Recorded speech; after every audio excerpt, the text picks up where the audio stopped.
Welcome back. So, as promised, a power rankings tonight, not mine. So what I did was I used some math here, and I didn't include my own power rankings in anything. The board's right there. It's going to be rested for this week because there weren't that many games played since the last time I did one. So what I did was I used math. I went by points percentage. I went by goals scored per game, goals against per game. For people who watch previews, you know that I like to talk about that stuff because I think that's important. And record in 1 goal games, so winning percentage in 1 goal games, and winning percentage in 3+ goal games. Because some teams are really good at winning the 1 goal games, some are really good at winning the games that are 3 goals or more in the difference, right? So I thought we'll do both.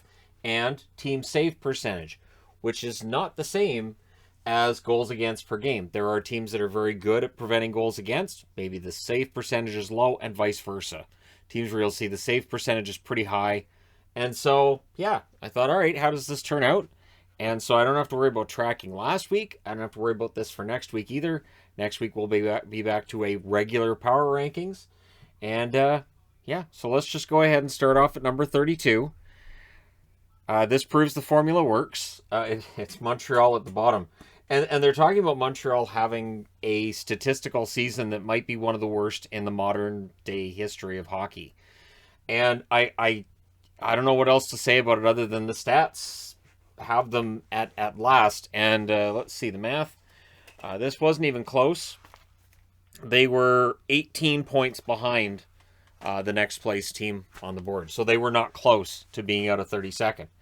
31st on the board, Arizona.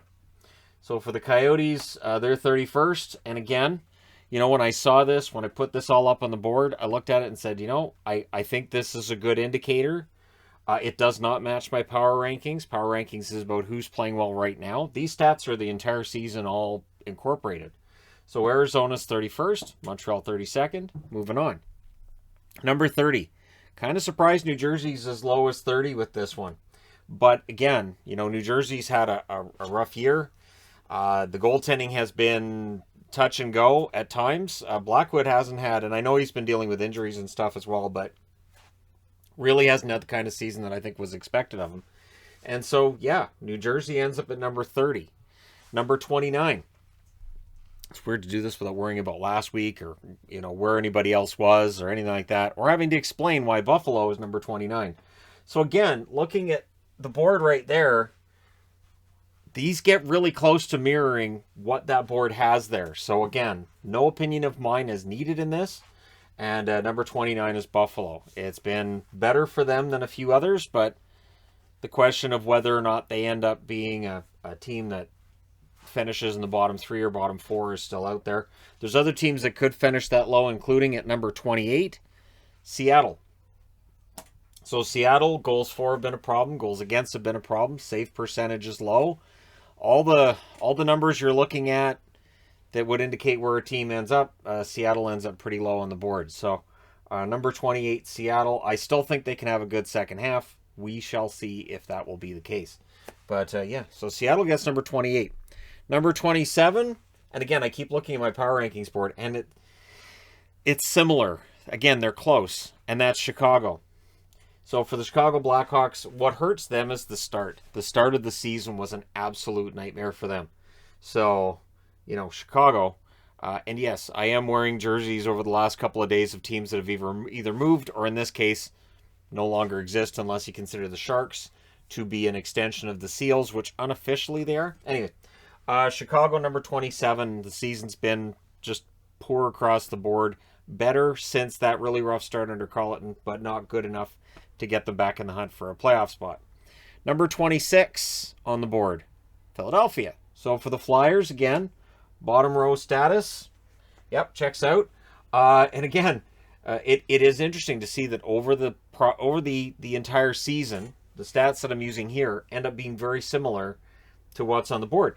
And one of the reasons I come up with this tonight is because there was a comment on the power rankings from last week about how, well, there's no math used in this. It's just your opinion. What does that matter? So tonight, my opinion has nothing to do with it. People can get mad about this all they want. My opinion has absolutely zero, nothing to do with where teams are on the board, and I could not be happier. Number 25, rounding out this row, Ottawa. The Senators, not the season that they had expected or hoped for, and the numbers definitely bear that out. Statistically, it's been a rough year. And again, they're a team that could do well in the second half, but what we see on the board here is how those good starts to the season make a huge difference. Teams that get off to a good start will often end up in the playoffs. Teams that get off to really slow, poor starts will usually end up being outside the playoffs.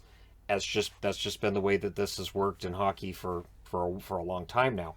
So yeah, number 25 is the Ottawa Senators. Moving up to the next row, number 24. I keep wanting to say, and last week was, which I can't because this is different. 24 is Columbus. So we start the next row with the Columbus Blue Jackets, another team that, and in Columbus's case, the start wasn't bad, but there's been some really rough patches in there, and the goal scoring's actually been okay. That's the weird part with Columbus. Their goal scoring's been fine. It's been other parts of the game where they've struggled, and yeah, so I thought 1-goal game records and 3+ goal game records. I thought that was important. Because again, when you get to the playoffs, when you get closer to the playoffs, the teams that are good at protecting those leads and winning those 1-goal games will usually perform better later in the season and in the playoffs as well. So for Columbus, they're 24th on the board. Number 23, I was a little bit surprised Detroit is 23rd. That honestly surprises me. I'm not doing the puck board tonight because I'm taking it a little bit easier. So if anybody asks about the puck board, I'm just taking it a little bit easier tonight, enjoying just a casual power rankings where it's not my opinion. So again, math did this, not THG at the top of the board, just to say, yeah, this is how math works. So yeah, Detroit ends up 23rd, and this is an improvement. I remember, was it 2 seasons ago Detroit was usually near the bottom or at the bottom? It feels like it was 2 seasons ago, might have been 3. Detroit's been down at the bottom for a long time now, so it feels like this is probably the last year they're going to be this low. And starting next season, we may very well see them in the top 2 rows. We shall see. Number 22 on the board, San Jose. Statistically for San Jose, there are some numbers that don't work in their favor. Ends up putting them down at 22nd. I don't see them as a playoff team, but because the West is still wide open, they're in the running for it. And so, yeah, San Jose ends up being 22nd on the board, the way that it's currently constituted. And again, I'll look over the power rankings board. They're lower on this board here than they are on my actual power rankings board. For Detroit and Columbus, they're close. Yeah, the rest of them are pretty darn close to where I've got them on my board. Number 21. This team is right around the same spot too, and that's the New York Islanders. So for the Islanders, they end up 21st. The fact they don't score enough hurts them. Which, of course, if you're an Islanders fan, you're aware of this. They don't score enough goals. They're relying on their goaltenders to be pretty darn near perfect way too often, to the point where Varlamov is playing better and his record still isn't getting better. So they may play better in front of Sorokin than Varlamov. There may be some correction to that in the second half of the season, I would hope. I would guess Varlamov would hope so as well. But yeah, they end up 21st overall on the board. Number 20, right around the same spot there on my board. Yeah, really, really close. Winnipeg. So again, the Winnipeg Jets, for them, their save percentage has been okay. Some of the other numbers, not as much. So they end up not being down towards the bottom, but they're not quite in the middle either. So where, of course, you want to be as top 16 out of 32 teams makes the playoffs, which I think that's great. I got to be honest, I think that 16 out of 32 is the way to go. I see the comments about, well, they should expand the playoffs. No. I remember when it was 16 out of 21 and it was ridiculous. Teams with 59 points should not make the playoffs. So I think that for Winnipeg, if they can get that good second half, I've seen articles talking about who needs to get better and Scheifele being pointed out. And that's true. But for them, their numbers just have been overall mediocre. And I think we just expect a little more than what we've seen so far. I think they're still capable. Number 19, surprised me this team was this high, and that's Vancouver. One thing with Vancouver, they're now a team that struggles to score goals, but they keep the puck out of the net pretty well. That's the Bruce Boudreau effect. So they still need to find a way to get more offense. They need to find a way to definitely win a little more often than they are. The winning percentage drags them down a little bit too. But the underlying numbers have gotten much, much better under a new coach, where defensively and even, Thatcher Demko, who just was in the All-Star game today, it wasn't working, and now it absolutely is. So a lot of that has to do with Bruce Boudreau's calming effect on the team, but now we need them to show a little more of a killer instinct when it comes to putting the puck in the other net, right? Number 18, right ahead of them, is Dallas. So I do find it amusing that two teams that I root for are right next to one another. For Dallas, it's kind of the opposite, where they have no problem putting the puck in their net. There's problems keeping the puck out of their net. Their save percentage has been kind of poor this year as well. So for Dallas, a team that last year couldn't put the puck in the net, had really good goaltending. This year it's kind of been, and again, it depends on when they're on a hot streak. They score 5-6 goals a game, it seems, and then they'll go 3 or 4 games where it doesn't look like they can score, and then right back onto a hot streak. We'll see which Dallas team wins out. If the team that scores well ends up playing more games than not in the second half of the season, Dallas should make the playoffs. Should. Sure. Number 17, Edmonton. Edmonton, for them, the save percentage hurt them. The goals against hurt them. We know this. This is not anything that's really overall news that Edmonton needs to fix on the defensive side of the game. They will be scoring more goals with Kane, obviously. Their goals for will go up, but they need to bring that goals against down as well, and they need to figure out the defensive side of it, which, Koskinen's been better the last couple of weeks, but I do still think Ken Holland's going to be looking for some sort of an upgrade in goals, so we'll see how it goes. So there's the bottom half. Let's get into the top half. Number 16, the Kings. The LA Kings, and again, it's really close to where they are on my power rankings board this week, but overall, they're middle of the pack, and that's better than they were last year. Best they've been in a while, and so I think Kings fans will take middle of the pack. I think they'll be okay with that, and again, the maths all add up and tell you that they're 16th, and they're right behind their rivals in 15th, the Anaheim Ducks. And again, really, really close to where they are there. For Anaheim, it's been a much better season than anybody could have expected. It'll be interesting to see coming out of the All-Star break how they do. There are teams that are going to be energized coming out of the All-Star break. There are some that are going to have problems coming out of the All-Star break.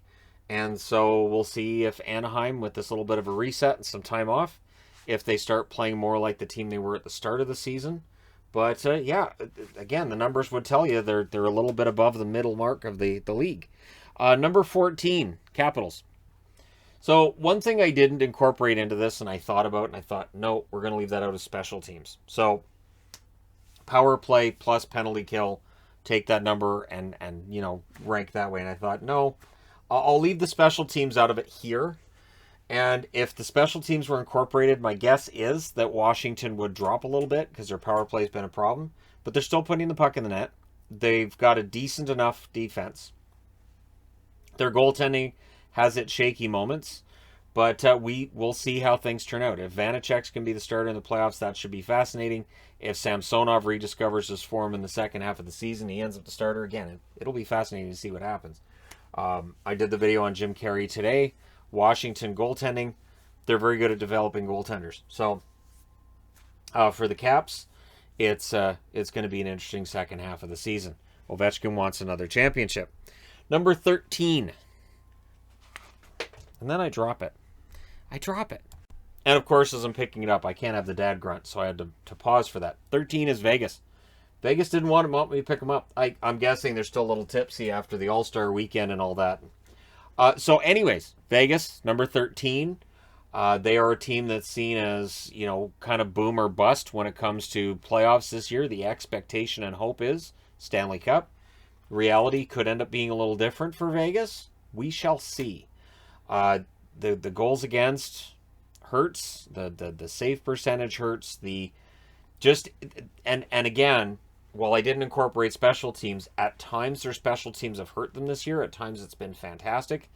They need to find more of the fantastic. And again, because they're in the Pacific where they should win it, right?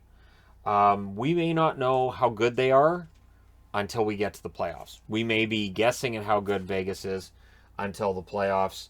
Again, because they're in that division, they've kind of got a cushion there. So the reasoning behind that I'm stating here is that if a team knows that it's a dogfight for every spot, and it feels different than for a team that's okay, well, we're kind of comfortable. So if Vegas feels comfortable in the second half in that division, it may lead to a worse record than what they actually are. Number 12, Boston. And again, I'm perfectly in line with Boston being number 12. I think, yeah, that's right about where they belong. One thing that I thought about doing a ranking on, and it ended up just being like a nightmare to try to get it all figured out, even with all the charts and everything, is which teams are playing well against the really good teams in the NHL and which ones are not playing well against teams that they should beat.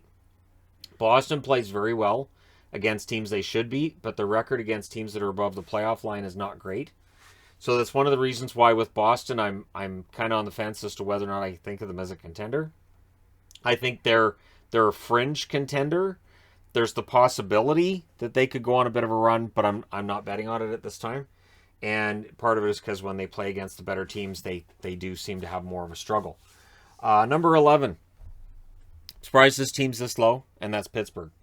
Pittsburgh, I expected to be top row, and there are people who've said I've been more generous with Pittsburgh than they would be. Now, I'm going to be honest. Pittsburgh right now, as I'm looking at the power rankings board that I go over during the week, this is not it. Pittsburgh is not in the top row. They are not in the top 8. So for the Penguins, them being here is not that far off from where I have them on my power rankings currently. It is a little bit lower, but it's not that far off. And so for them, again, fringe contender. Can they get into that spot to actually be a full-fledged contender? Absolutely. They have the manpower to do it. So we'll see what happens. Number 10. Kind of surprised this team's this high. Calgary. Calgary's just got some really solid numbers. They do. And while they're right now the number 2 wild card, this would tell you that statistically they should end up passing both Anaheim and LA. But it also tells you statistically, according to what I used for the formula here, that puts them ahead of Vegas. Now, if Calgary ended up finishing first in the division, and as crazy as that might sound, it's possible, that would really kind of knock everything on its ear if Calgary ended up winning the division and Vegas ended up playing against, say, Edmonton in the first round. If Edmonton ends up coming up, or Anaheim, or LA, no matter who Vegas plays, I think it's going to be entertaining. But if Calgary ends up finishing first in the division, yeah, that would throw off a lot of predictions, and I think then your Stanley Cup predictions could be all over the place. Really. Number 9. I'm surprised this team's this low, and that's Tampa. I've had Tampa. I think I've had Tampa outside the top row on my actual power rankings once, maybe twice. So while there's people who are going to skip to the end of this video and they're going to complain about where I have teams, even though my opinion has nothing to do with this, Tampa, there are some statistical numbers that are an issue. Like if I incorporated special teams, they might actually be even lower than number 9 on the board. So for Tampa, part of this could be, if you want to put that asterisk in and say, there's a cup hangover, it's harder to get motivated during the regular season after those back-to-back cup runs. They're still winning enough games. They're going to be in the playoffs. That's all they're concerned with. There's definitely something to that. I remember the Red Wings in the late 90s, early 2000s. They could look pedestrian at times. And then the playoffs, turn it on and off you go. Number 8, so getting into the top row, St. Louis. The St. Louis Blues, it's been a very successful season. They are looking to prove that what happened 3 years ago is not a one-time thing, and they're going to do it again. That's the plan. That's the hope. And so I think that the top 8 teams, we could say contenders, right? And then people would say, well, wait, Tampa's not in the top 10. Are they a contender? Absolutely. Or top 8. Are they a contender? Yes. So then are there 9 contenders? Are there 11? It's always interesting to me because I've done a couple videos this year on contenders. The last one I did was 17 teams deep, and there was still comments along the lines of this team isn't on the board, and I think they're a contender. So I think this year's Stanley Cup is really wide open. Even though Tampa Bay, they could win their 3rd straight. Yes, they could. Number 7, Nashville. I think if I had incorporated special teams, they might even be higher than this. It has been a remarkable season for Nashville on all fronts. I've been floored by how good they've been, and that's even though before the season started I talked about how Nashville usually overperforms. The expectations that are put upon them and then where they actually end up finishing usually are completely different. And so, yeah, this year they're doing it again. The expectation was they're probably going to miss the playoffs, and then nope, they're a playoff team, and there's almost no chance they drop out now. Number 6, this one surprised me. I thought they'd be higher, and that's Florida. So Florida ends up 6th. Again, this is not me. Nope, I have them higher than that on my board. They're still 3rd on my board. The top 3 have not changed. One of the reasons that I'm not doing the power rankings is because I don't think the top 6 have changed from last Saturday. So when I see that and I think about how many games weren't on the schedule this week and how few days there were, I was like, no, I don't need to do a regular power rankings because there's not enough change. There really hasn't been enough change. So again, by next week, we'll see some change. But Florida ends up 6th according to math. So this is where I didn't do this because I know Florida fans do not like seeing their team any lower than 3. And I didn't. Number 5, Minnesota. So again, by the numbers that I used here, Minnesota ends up 5th. Remarkably high in most categories. They're just doing very well. They're a strong team. 1-goal games. They're very comfortable in those. Again, that bodes well for later in the season. Like I said earlier, the teams that are good in those 1-goal games should be the ones that at the end of the season are perfectly comfortable with overtime games in the playoffs and should perform quite well. So Minnesota has had a season that's been remarkable, and they're ahead of a lot of really strong teams on the board. Number 4, and I think a lot of this, and again, just looking at the overall numbers, I think they owe Shesterkin a lot of money. I know Shesterkin got this new contract and all. I think he's underpaid a little bit because I think that without Shesterkin, if this was Georgiev and Kincaid, I think they might be as low as 12th or 13th. But, Shesterkin's been absolutely fantastic, and they're winning games. They're getting the wins when they need them. They're playing relatively well, and I only say that because they do get outchanced, but when they get outchanced, Shesterkin's been a wall. So this is Shesterkin dragging this team up to number 4, and I'm all for it. I've been a fan of his from his first game in the NHL, really. He's such a smart goaltender, and there was no learning curve with the NHL. He just got it. So, New York Rangers, number 4. Number 3 on the board, currently number 1 on my power rankings board right there. But number 3, with all this math in there, is Colorado. So for the Avs, top 3, I found that, again, interesting. I honestly found this whole setup interesting, and it was kind of fun to do the math. In the interview I did last night when asked about hockey and just sports in general, I love numbers. I know that'll really surprise people, but one of the reasons I've always been a big fan of sports is just the amount of numbers and just the amount of math involved. It's one of the reasons I love baseball. There were so many different things to track. Football as well, like NFL football. And so hockey, it was natural.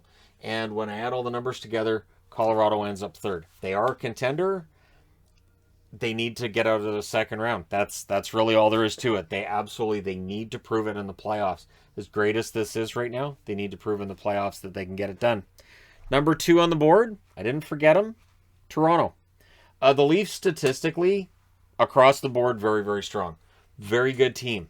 And again, if not for the fact that it's the Toronto Maple Leafs, if you took all of these stats and you gave them to Chicago, if you gave them to even San Jose, if they went to San Jose was having the statistical season that Toronto is, I think there'd be more talk about San Jose winning a Stanley Cup. I really think for Toronto, it's them needing to get over that psychological side of it. And so the math tells you regular season so far, they've been absolutely excellent. They're very good in all the categories I have here. They're very strong in all of them. The only team that beats them, the only team that's ahead, is Carolina. And for Carolina, it was close. Let me just take a look here. Not really. No. Carolina is remarkably high on almost all of those numbers. So Carolina is pretty far ahead of Toronto overall. And again, it shows that the Canes, who are number 2 on my regular power ranking, so this is 1, this is 2, This is, and again, you guys watched Power Rankings last week would know, this is 3, 4, 5, and 6 on my current Power Rankings right there. The same as last week. So it is interesting to see how the math works with this, that it gives Carolina first spot, Toronto second spot. There are Leafs fans that will see that and say, yep, that's indicative of how we're doing. And there are fans who will see teams lower down that say, well, the math says this, but in reality, and then there's, other things too. I didn't incorporate the last 10 games because for what I'm doing here, I didn't think that works as the number. I wanted it to be overall for the season and overall for the season. That's what the math told me. So there you go. Let me know your thoughts in the comment section below, as always. It's so much less stressful and it has nothing to do with my opinion whatsoever. When it's like, I sat down with some numbers, did the math, and here's what came out. So there you go. Let me know your thoughts, as always. Don't forget to hit like and subscribe if you're browsing your way through, you just happened upon this video. Thank you guys so much for watching, for all your support. I will talk to you again soon.